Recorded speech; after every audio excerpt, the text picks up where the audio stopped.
D'abord, merci à Timothée parce que c'est grâce à lui que je suis présent ici aujourd'hui. On se connaît depuis très longtemps et je suis ravi qu'on continue de discuter de nos créations. Moi, je vais enfin, me décaler un petit peu parce que j'ai aussi des travaux dans l'espace public avec la lumière, mais devant une assistance spécialiste, j'ai trouvé plus intéressant de plutôt vous raconter ce qui, moi, m'avait amené à travailler avec les algorithmes de manière générale jusqu'aux intelligences artificielles. Et j'ai choisi dans mon portfolio quelques projets de ces 10 dernières années où soit, disons que l'intelligence artificielle est là en tant qu'objet ou en tant que sujet. J'aime bien travailler les deux. Euh, Parfois, on peut évoquer des problématiques sans forcément prendre l'outil IA comme technique pour développer ce projet artistique. Et donc, je vais décliner quelques projets comme ça. Et surtout vous dire que moi, je viens de la poésie. Ce qui fait que je suis artiste aujourd'hui, c'est parce que l'écriture a constamment été un outil à la fois libérateur, à la fois personnel et intime, un outil de partage aussi, un outil de liberté, parce que écrire de la poésie, c'est jouer avec les limites, c'est chercher de nouveaux mots, c'est inventer un langage. Et je crois que c'est un truc qu'on partage tous dans la création, dans la conception de manière générale. Euh, on, on crée cette poésie-là finalement en jouant avec les règles, en les détournant, en réinventant, en allant à l'opposé aussi, à contre-courant. Et, donc je commence cette présentation par ce titre, parce qu'effectivement, moi je viens du verbe, je viens de la création et de l'écriture. Et dans mon histoire, les ordinateurs et l'accès à Internet ont été fondateurs, parce que tout simplement, moi je suis fils d'immigrés portugais. Disons que le capital culturel bourdieusien à la famille était plutôt de l'ordre du folklore, et j'en suis riche aussi, et j'adore ça. Mais en même temps, voilà, la bibliothèque n'était pas très grande en dehors de l'encyclopédie Universalis et de la collection d'Astérix, quoi. Donc Internet, vraiment, moi, m'a permis une ouverture de dingue sur la culture, et m'a permis de vraiment me développer ma curiosité et creuser un peu dans tous les sens qui m'intéressaient, la politique, la philosophie, la musique, choses que j'ai pu ensuite rassembler dans des projets. Mais surtout, ce qui m'a intéressé petit à petit, c'est que dans les systèmes informatiques, ils sont eux aussi régis par l'écriture. Ils sont régis par des algorithmes. Les algorithmes, c'est de l'écriture figée. Et donc, si cette écriture est figée, ça veut dire que moi, en tant qu'auteur, enfin, je veux savoir qui est cet auteur. Si l'écriture est figée, ça veut dire que, en tant qu'utilisateur, je n'ai pas accès à cette écriture. Ça veut dire que je suis comment dirais-je, un paysan un peu de ce seigneur qui régit cette loi, cette écriture, cet algorithme. Et donc s'est posé très vite dans ma tête la question de l'éthique des systèmes numériques et informatiques, des questions politiques, puisque si on se demande qui écrit, qui a le droit d'écrire, qui fait loi, ça veut dire qui tient le joystick, qui a la manette politique sur l'instrument. Et donc ça m'a permis comme ça, au gré des années, de décliner toutes ces questions. Qu'est-ce qu'on est en train de faire de cette automatisation? À quoi elle nous sert? Est-ce qu'elle doit nous servir tout le temps, surtout? Est-ce qu'il faut constamment avoir le robinet allumé, ouvert, je veux dire? Là, on est dans une époque où on vomit littéralement des images à la seconde, parce que c'est possible. Mais est-ce que cette possibilité est à embrasser? Je ne crois pas. On est dans un monde fini, aux ressources finies. On a des questions un peu urgentes, climatiquement parlant. Et c'est vrai que là, on se fait menacer par tout un tas de paramètres qui nous dépassent. Et en même temps, on est dans un temps d'hyperpuissance, d'augmentation totale, mécanique et cognitive. Et l'histoire de l'IA, c'est ça en fait. C'est l'histoire de l'augmentation cognitive de l'humain. On vient de passer 2 siècles d'automatisation mécanique assez importante avec la révolution industrielle. On a remplacé tout un tas de métiers, de type, je pense aux typographes, on parlait des graphistes tout à l'heure, mais les typographes sont beaucoup moins nombreux qu'il y a encore quelques temps. Et aujourd'hui, on ne se pose même plus la question, quand on va chercher une police d'écriture sur Word ou sur Illustrator ou que sais-je encore, on ne se pose pas la question du métier de typographe, de tout ce que ça charrie en fait comme sens, d'avoir de l'empattement, etc. Enfin, bref, après ces 2 siècles d'automatisation mécanique très intense, on est dans un temps, on est en train d'embrayer sur de l'automatisation cognitive. Je dis d'embrayer parce que l'automatisation cognitive, c'est-à-dire automatiser des tâches, des fonctions cognitives de l'intelligence humaine, c'est quelque chose qui s'accélère aujourd'hui effectivement avec les IA, mais qui n'est absolument pas nouveau. Quand on a commencé à accumuler, à dessiner des lettres et à les mettre sur des plaques en terre, ou quand on a ensuite su trouver les processus pour dupliquer ces symboles et les distribuer et développer l'impression, etc. Tout ce temps-là, en fait, où on a produit nos langages, on les a développés, on les a multipliés, on les a spécialisés, puis ensuite on a su les numériser, puis ensuite on a su reproduire des modèles de langage qui reproduisent maintenant notre propre parole. Tout ce processus-là, il est millénaire. L'humanité fait de l'automatisation cognitive depuis des lustres. Et d'ailleurs, cette automatisation se produit déjà dans le langage. Quand on passe de l'oral à l'écrit, en fait, on est en train de formaliser une expression orale en signes, en symboles, qui en automatise, qui en rendent possible la lecture et l'apprentissage. Vous me dites hein, si je vous endors, mais moi, ça m'intéresse beaucoup, ce processus.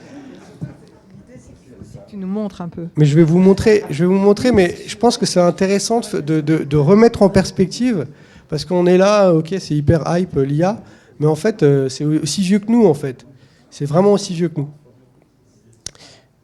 C'était mon introduction. Et il nous reste 6 heures. Non.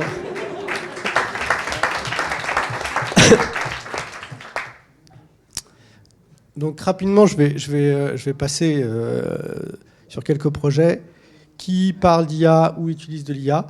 Il y a un projet avec lequel je tourne, j'ai la chance de tourner depuis qu'il existe en 2017, qui s'appelle La Punition. C'est un projet qui est né d'une frustration, vraiment je voyais rouge, parce que tous les médias parlent de l'IA de manière un peu en agitant, on va dire, pour dire vite le chiffon rouge, la menace de la machine qui dépasse l'être humain, etc., etc. Moi, ça m'a gavé au bout d'un moment. Je me suis dit, OK, il y a un truc là, et je comprends que la presse fasse ses choux gras sur la question, mais il y a un truc là fondamental qui est à tirer. Et donc, je me suis dit, OK, si la machine vraiment nous menace, dans ce cas-là, j'en prends une aujourd'hui et je la punis préventivement pour tout le mal qu'elle va nous faire à l'avenir. Et donc, j'ai pris symboliquement un robot d'une chaîne de montage d'industrie, disons. Je crois que celui-ci, j'en ai fait 8 versions depuis 2017. Celui-ci, je crois qu'il faisait de la peinture chez Citroën avant, autour de Rennes. J'aime bien présenter mes robots parce que quand même, il faut leur rendre hommage. Ce sont nos enfants, ce sont nos créations. Hein. Respectons-les comme des entités. Moi, je suis très pour la philosophie chinoise qui donne une importance aux objets. Nous, les Occidentaux, on est un peu chelous, on traite mal les non-humains. Et du coup, je pense que ça participe de notre mésentente avec l'IA ou les machines de manière générale. C'est parce qu'on a un petit problème entre nous et les autres, quoi. Nous et les non-humains. On se sent toujours menacés. Mais l'histoire, c'est qu'en faisant ce projet, là, vous ne le voyez pas, mais concrètement, le robot écrit, il recopie il est puni, en fait, il recopie des lignes. Il y a une musique qui est jouée, enfin, c'est pas une musique, c'est la cour de récré. Il y a une cour de récré qui est en fond, sonore. Donc le robot, là, tout le monde le regarde, genre, oh, qu'est-ce qu'il a fait, le pauvre, et tout. Tout le monde se rapproche, et quand on se rapproche, on voit qu'il est en train d'écrire « Je ne dois pas faire de mal aux humains, je ne dois pas faire de mal aux humains ». Et bien sûr, c'est totalement ironique, puisque un robot, c'est fait pour exécuter des tâches ultra répétitives qui nous font chier. Et donc, typiquement, la punition, quand il y a des enfants qui se pointent devant cette installation, ils sont là, mais où est-ce qu'on peut acheter ça? Et bien sûr, je ne leur livre pas de copie de cette œuvre. Par contre, on discute beaucoup de qu'est-ce qu'on... souvent, je leur demande, mais et toi, qu'est-ce que tu voudrais automatiser dans ta vie? Qu'est-ce que tu souhaites déléguer? Parce que ce qu'il y a d'intéressant dans cette grande question de l'automatisation, bon, bien sûr, il y a la grande question de comment on fait des économies, parce qu'il y a des tâches répétitives dont on se passerait bien. Mais la grande question, c'est qu'est-ce qu'on délègue? Et l'histoire de la délégation, accessoirement, rappelez-vous bien, c'est aussi l'histoire de l'esclavage. Hein? Donc c'est aussi l'histoire de la domination de l'homme par l'homme. Et donc ce projet m'a amené tout un tas de questions auxquelles j'ai tenté de répondre ces 10 dernières années. Voilà, je vais passer à d'autres choses parce que sinon je peux faire 2 heures sur chaque image. Je vais essayer de vous présenter un maximum de projets parce que je pense que c'est intéressant. À chaque fois, il y a une réflexion sur qu'est-ce que je fais de cette délégation. C'est pour ça que je me suis embêté à vous raconter cette histoire enfin, l'historique aussi technique qui pour moi est fondamentale. Et qu'est-ce que je fais de cette délégation? À quoi je la destine? Et en quoi finalement elle vient, comme disait Timothée, m'accompagner dans ma création, ou Amine aussi, comment elle vient m'accompagner dans ma création et comment c'est pertinent, comment ça peut faire autre chose que des économies dans la comptabilité sur le coût humain versus le coût machine, quoi. Et d'ailleurs, petite parenthèse, sur le coût machine, on oublie toujours les externalités négatives des centres de data center qui dépensent de l'électricité et de l'eau. Je ne sais pas si vous avez vu les images cet été autour de San Diego, San Francisco, les rivières à sec, c'était assez intéressant. Et en même temps, ce qui est intéressant, c'est que c'est aussi le centre, ou en tout cas un centre névralgique de la réflexion et du développement des intelligences artificielles, qui est en même temps menacé par une très grande sécheresse. Je trouve que quelque part, la nature fait bien les choses. Quelque part. Mixed Feelings, c'est un projet où je me suis intéressé initialement à la surveillance dans l'espace public. L'espace public, sujet que vous partagez avec moi. Et je me suis dit, c'est marrant parce que la question de l'identité, c'est souvent le sujet de controverse, disons, entre les gens qui militent pour rester incognito dans la rue, et je les comprends tout à fait, je serais plutôt de cette équipe-là. Et puis, disons, les mairies un peu autoritaristes qui se disent il faut des caméras, il faut de la protection, etc. etc. Bon. Nice étant la ville la plus vidéosurveillée, on a bien vu qu'aucune caméra de surveillance n'arrêtait les fous. Donc on va arrêter le délire tout de suite. Et je me suis dit que peut-être une manière intéressante d'aborder la technologie de reconnaissance faciale, c'était de mettre cette question de la surveillance à la poubelle, tout simplement, et de tenter plutôt une autre aventure avec les visages. Et je me suis simplement dit que nos visages, en face, en anglais, était notre première interface. Que, en fait, notre visage, c'est notre premier wall Facebook, puisqu'on apprend tous, petits, à mimer les émotions de nos parents. Et d'ailleurs, on grandit grâce à ce miroir émotionnel que nos parents nous renvoient. C'est comme ça qu'on acquiert un minimum de compétences émotionnelles, sociales. C'est par ce miroir-là. Quand on discute avec un bon ami, en fait, on est tout le temps en train de mimer un état émotionnel. Ou de masquer. En société, finalement, on le fait naturellement, mais on est tous d'excellents acteurs. On affiche ou on masque une émotion. Par exemple, peut-être qu'aujourd'hui, j'ai reçu une très mauvaise nouvelle ce matin, mais que devant vous, je suis professionnel, je vous affiche une mine plutôt courtoise et joviale, alors que peut-être je traverse un moment difficile dans ma vie. Et ça, on apprend tous à le faire de façon vraiment très naturelle. Et je me suis simplement dit que ce jeu-là, émotionnel, ces visages, ces émotions qui traversent ces visages, était un excellent point de départ à la création automatisée, pour sujet que je partage avec Amine, puisque l'émotion, c'est le point de départ de toute création. Or, si je peux lire dans un visage une émotion, et là on peut s'intéresser du coup à la technologie de reconnaissance faciale, mais pas pour la question identitaire, pour la question émotionnelle, est-ce qu'on ne peut pas développer une intelligence artificielle qui sache accompagner notre état émotionnel, le lire, le déduire, et éventuellement servir de carburant à une composition musicale. C'est ce qui se passe dans Mixed Feelings. Là, vous voyez une image, c'était dans le métro de Rome, où je lis en temps réel le visage des passants, et je compose. Alors d'un côté, il y avait une brique traditionnelle de computer vision, où on regarde les visages et on analyse l'état émotionnel. Il y a un psychiatre américain qui s'appelle Paul Ekman qui a participé à formaliser cette lecture des émotions. Il a dégagé 8 émotions principales. Nomenclature hyper controversée, parce que bien sûr, on présente des images à n'importe qui, tout le monde va trouver une vingtaine d'émotions différentes. C'est pas le débat. Ce qui est intéressant, c'est qu'on commence à savoir lire des émotions sur des visages. Et moi, je me suis dit, je peux utiliser ça comme donnée d'entrée à de la création algorithmique. Et donc, à côté, j'ai entraîné un modèle sur du piano. Le piano, parce que c'est les sons MIDI les plus disponibles en ligne, donc c'est ce qu'il y avait de plus simple à faire. Et par-dessus, j'ai créé un pont où j'ai essayé de modéliser ce qu'étaient les émotions en musique. Ah, plus compliqué, là. Là, pour le coup, c'est vraiment de la création. Et ça, c'est une règle générale. On vous dit, vous faites de l'intelligence artificielle, cool, en 3 secondes, job done. Non, pas du tout.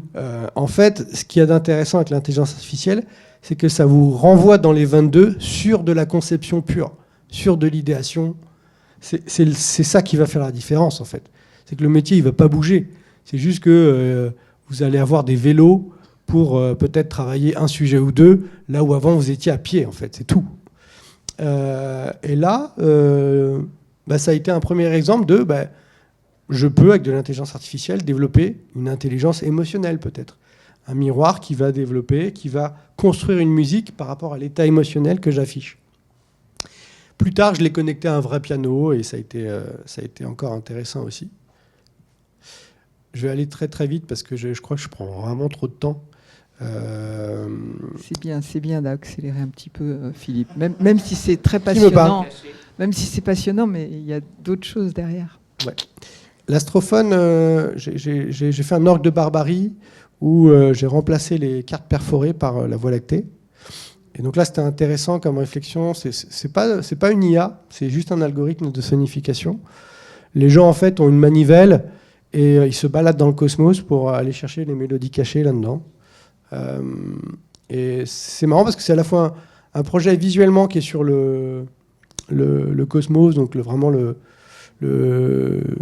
méga, quoi, le très grand, l'extérieur.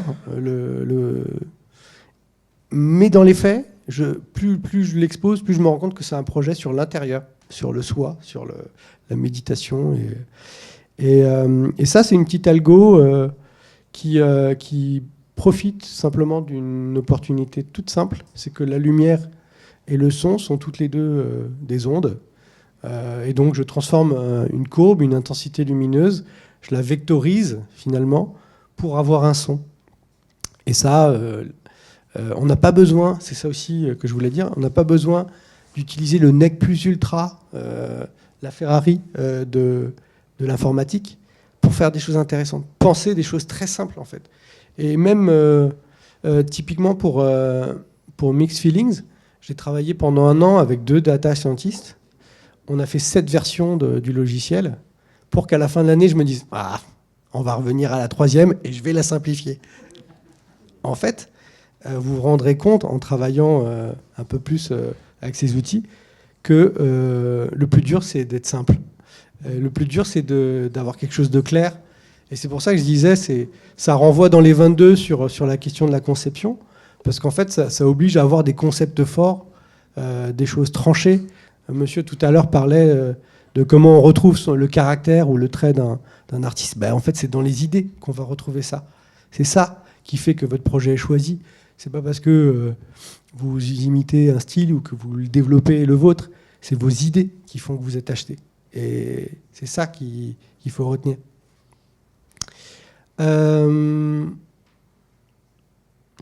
Je vais passer tout ça.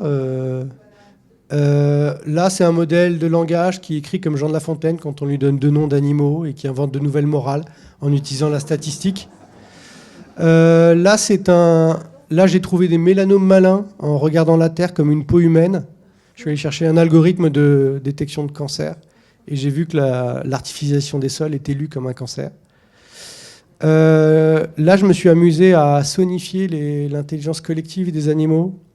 Et je me suis dit, si les animaux arrivent à être intelligents collectivement et que nous, les hommes, on est un peu nuls, il faut le dire quand même, là-dessus, en sonifiant cette intelligence, ces mouvements collectifs, peut-être qu'avec le son, je peux participer à contaminer les humains de l'intelligence animale. Projet en cours de développement, jardin virtuel où il n'y a plus de pollinisateurs et c'est aux humains de polliniser les plantes pour continuer à survivre. En même temps, c'est un jeu musical en fait, de combinaison génétique des plantes et en même temps de combinaison musicale. Je vous montrerai ça peut-être en 2025 quand ça sera développé. Projet pareil, ridicule, algorithme de base, tout naze.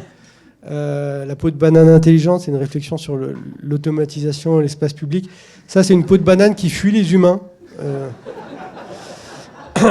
Pareil, il n'y a pas d'IA là-dedans, il y a un algorithme, c'est 3 lignes, quoi, c'est rien du tout. Mais c'est une réflexion sur, nous les humains, on est construits sur l'échec, sur la chute, en fait. On a tous appris à marcher en se cassant la gueule 1000 fois, en fait. Et justement, dans les processus automatisés, ce qu'on fait, c'est qu'on éradique à chaque étape les erreurs. Alors que nous, en fait, on est construits, on est des êtres itératifs qui apprenons de ces échecs.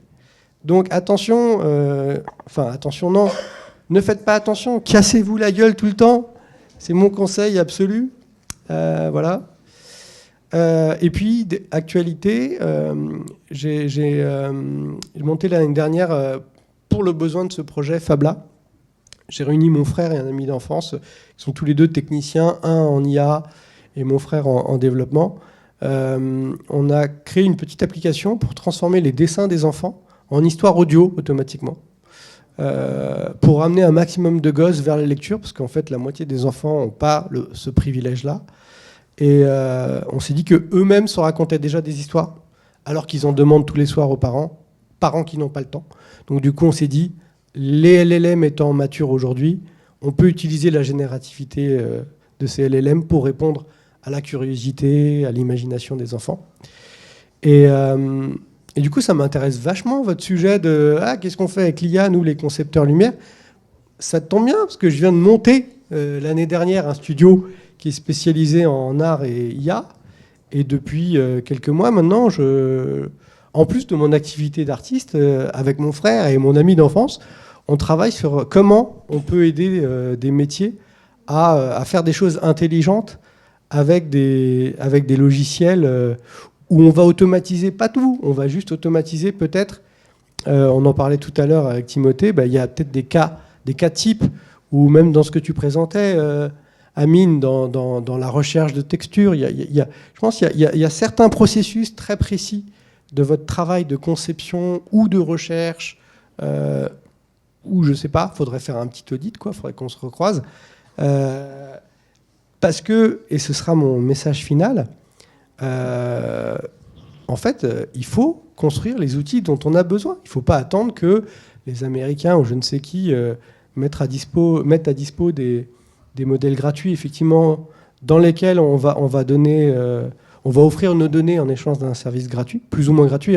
Quand on additionne Confi.UI, Runaway, ML, etc., quand on fait l'addition, c'est un petit budget, c'est bien au-delà de ce qu'on paye avec Adobe. Moi, je pense que ce sera intéressant de travailler un logiciel où on regarde les silos où l'automatisation est possible dans certains cas, parce que ça peut être utile, parce que il y a un sujet, je trouve, et que moi, ça m'intéresse, parce que ça fait 15 ans que je ponce un peu le sujet de façon artistique, Et en fait, maintenant, je me suis simplement dit, mais de ce que j'ai appris, peut-être que maintenant, je peux aider d'autres à utiliser correctement, ou en tout cas à trouver des usages intéressants dans leur métier. J'ai été très long et je m'en excuse. Non. Non, mais il va y avoir un monde je vous remercie. Il va y avoir un monde fou derrière. Super.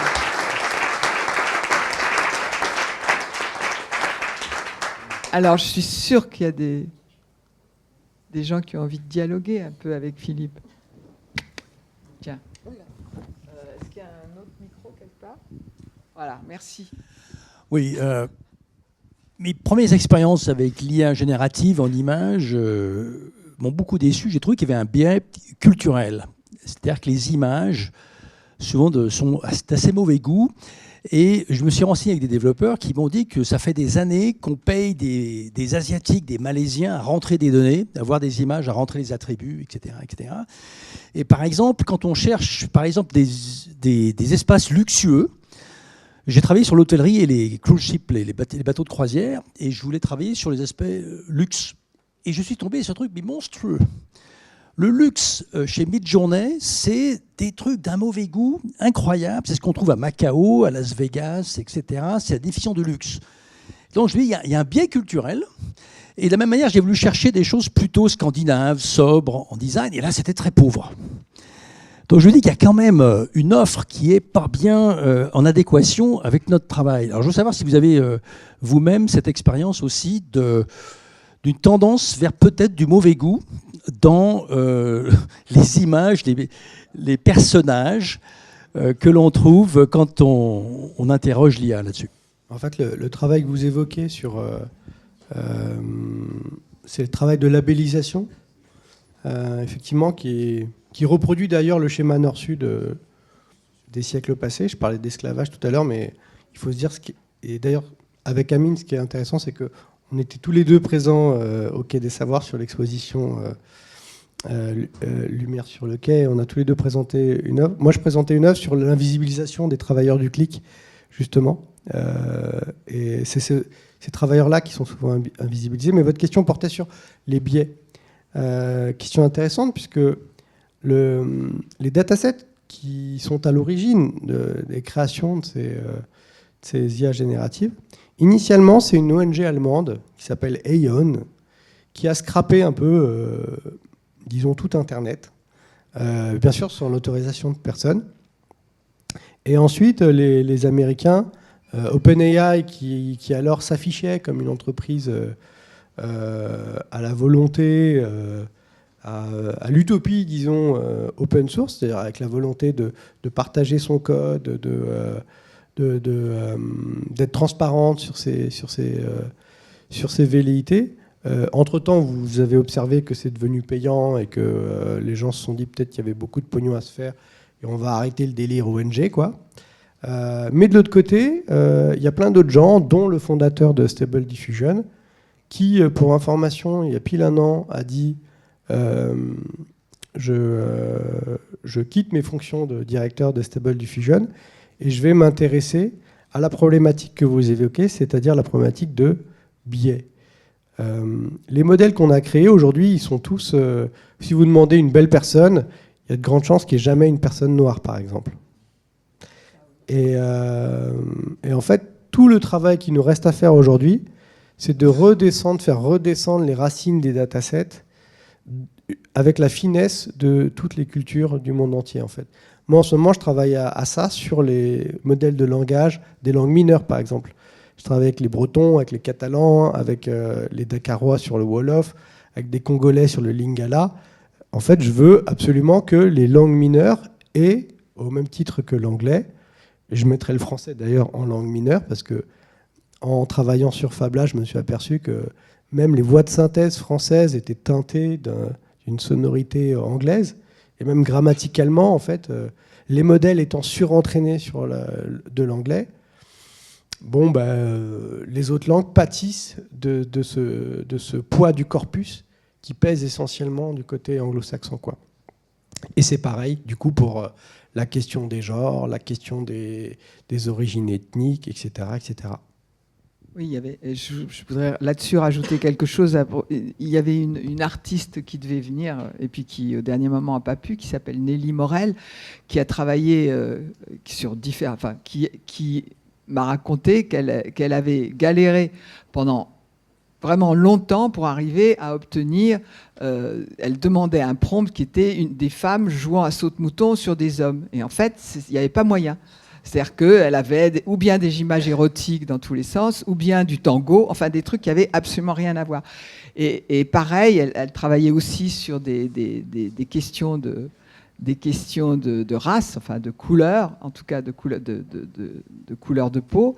Et au fond, elle dit aujourd'hui, l'IA est misogyne, raciste et, je ne sais plus, il y avait un troisième mot. Enfin bon. En fait, c'est le processus de la domination. On en parlera peut-être à la fin aussi. C'est-à-dire qu'il y a vraiment la manière dont l'IA est nourrie, elle conforte tout ce qui est modèle de domination. Le cas le plus emblématique, c'était la police de San Francisco qui avait utilisé les données de ses propres services pour créer une IA qui allait faire un peu comme dans Minority Report, faire de la prédiction de crimes. Bon, vous savez tous comme moi que dans les rangs de la police, alors c'est un cliché mais c'est vrai, on est plutôt raciste. Hein. On va plutôt voter du côté de l'extrême droite dans la police. Et donc, moi je le vois très bien, en général, le citoyen ou la citoyenne qui est arrêté par la police sur le bord de la route, c'est rarement Michel, c'est souvent Mouloud. Et du coup, statistiquement, Mouloud ou Mohamed, il apparaît tout le temps dans les stats de la police. Donc, si vous construisez une IA sur ces statistiques basées sur des hommes et des actions et des arrestations et des contrôles aux faciès racistes, vous êtes en train de construire une super IA raciste, facho. Bravo. Donc, la question des données, posez-vous la question à chaque fois. Là où, pour reboucler sur votre métier, ce qui est super intéressant dans la question des données, c'est que vous avez des sujets à chaque fois qui sont des mines d'or. Tu parlais tout à l'heure des enluminures. Tomber sur des archives d'un musée, etc. Demandez d'avoir accès aux archives, demandez qu'est-ce qu'ils ont déjà numérisé, qu'est-ce qui n'a pas été numérisé, qu'est-ce qui peut vous servir de terreau pour faire pousser des choses un peu intéressantes. Les datasets, il faut regarder les datasets. J'ai juste une anecdote par rapport au biais. La seule fois où je me suis servi de ChatGPT, c'était pour lui demander, pour une conférence qui était ensuite en espagnol, c'est quoi le futur du lighting design? Et je lui ai demandé en 3 langues. Et dans les 3 langues, c'est super intéressant parce que vous avez quelque part le résumé de la culture. C'est-à-dire qu'en français, ça parlait de trames noires, d'obscurité, etc., etc. En espagnol, il n'y avait plus de problèmes environnementaux et je ne vous dis pas aux États-Unis. Donc même vous posez la question, ne serait-ce que dans une langue, il y a vraiment... oui, elle fait avec les données qu'elle a. Donc en français, on parle beaucoup de trames noires, mais on n'en parle pas du tout en espagnol. Et en anglais, peut-être on démarre juste. Et la même question, il y avait des sujets... très pertinents qui apparaissaient, qui disparaissaient. Ça voyait à quoi s'intéressent les cultures. Donc, aux États-Unis, c'est tout ce qui est le shopping mall, etc. Et vraiment, une seule question en 3 langues, et on avait un espèce de panorama culturel sur l'avenir de la conception lumière. Donc, je vous invite à le faire, le petit exercice. Merci. Mais pas trop, parce que ça bouffe de l'électricité et de l'eau. Voilà. Peut-être une question avant de passer à la suite qui est dans le prolongement vraiment. Tiens. On reste dans le prolongement, donc on va pouvoir continuer sur ce mode pendant tout l'après-midi. Merci de cette présentation que je trouve intéressante. J'ai quand même une interrogation sur l'intelligence artificielle, cette faculté à produire des images. Et effectivement, après, des images qu'il faut stocker sur des serveurs, qui consomment de l'énergie. Et je trouve que quel rapport y a-t-il entre intelligence artificielle et enjeux environnementaux actuels? Alors ben voilà, je regarde, tu vois, tu peux acheter ça. Un numéro sur l'intelligence artificielle, la révolution verte. Ça, maintenant, là, ils essayent de faire du green. Voilà. Comment on peut aider? J'en ai parlé tout à l'heure. Ça, comme tout, ça a un impact énergétique, écologique. Je trouve de manière générale, on a tendance à beaucoup taper sur le numérique, sur les questions écologiques, là où finalement, je me rappelle notamment du débat des gros lobbies bancaires qui essayaient de décrédibiliser les réseaux blockchain en disant oui, mais regardez, ça coûte énormément d'énergie de miner des bitcoins. Enfin bref, c'est hyper technique comme débat, mais dans l'absolu, avoir un réseau bancaire avec des immeubles, concrètement, les réseaux bancaires dépensent beaucoup plus d'énergie qu'un réseau bitcoin, quoi. Donc, j'essaie de me faire de l'avocat du diable parce que, bien entendu, il y a de toute façon un impact écologique à l'utilisation de serveurs. En ce moment, toutes les entreprises qui font de l'IA sont en train d'investir, bon an, mal an, dans le secteur énergétique. Ça dit quelque chose du besoin qui est là en train de naître, enfin plus qu'en train de naître. Ce qui est intéressant aussi, notamment pour les modèles de langage, là où aujourd'hui on doit communiquer par API avec ChatGPT par exemple, quand on a développé Fabla, dans 6 mois, 1 an, les modèles de langage, ils seront là en fait, ils seront dans votre poche, ils seront plus petits, ça va très très vite en fait, plus on avance, plus on arrive à réduire les datasets, à les spécialiser et à être plus frugaux dans l'usage des ressources. Je ne sais pas si on va arriver à faire ça dans le domaine de l'image, parce que aussi, plus on avance, plus on développe l'image animée.